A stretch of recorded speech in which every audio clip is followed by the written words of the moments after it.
1206 में Genghis Khan ने अपने साम्राज्य पर ऐसे कठोर कानूनों से शासन किया कि उनके अपने रिश्तेदारों को भी फांसी दी जा सकती थी।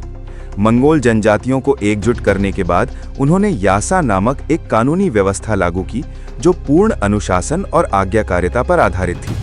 पशुओं की चोरी जैसे अपराधों पर मृत्युदंड दिया जाता था और युद्ध के दौरान आदेश न मानने पर पद या संबंध की परवाह किए बिना सजा मिलती थी। ये नियम राजकुमारों पर भी समान रूप से लागू होते थे, जिससे साम्राज्य के भीतर विद्रोह और अव्यवस्था को रोका जा सका। यासा ने मंगोल समाज को भी बदल दिया।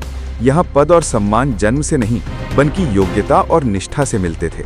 इसका सबसे प्रसिद्ध उदाहरण सुबुताई है, जो एक साधारण परिवार से थे लेकिन इतिहास के महानतम सेनापतियों में गिने गए। इन कानूनों के तहत धार्मिक सहिष्णुता को भी संरक्षण मिला। बौद्ध, मुस्लिम, ईसाई और शामान सभी धर्मों को मान्यता दी गई। धार्मिक गुरुओं और विद्वानों को कर से मुक्त रखा गया, जिससे विभिन्न संस्कृतियां एक ही शासन के अंतर्गत साथ रह सकीं। विशाल साम्राज्य को नियंत्रित करने के लिए मंगोलों ने एक अत्यंत प्रभावी प्रशासनिक व्यवस्था बनाई। संदेशवाहकों के पास पाइजा नामक आधिकारिक पास होते थे, जिनसे उन्हें सुरक्षित यात्रा और आवश्यक संसाधन मिलते थे।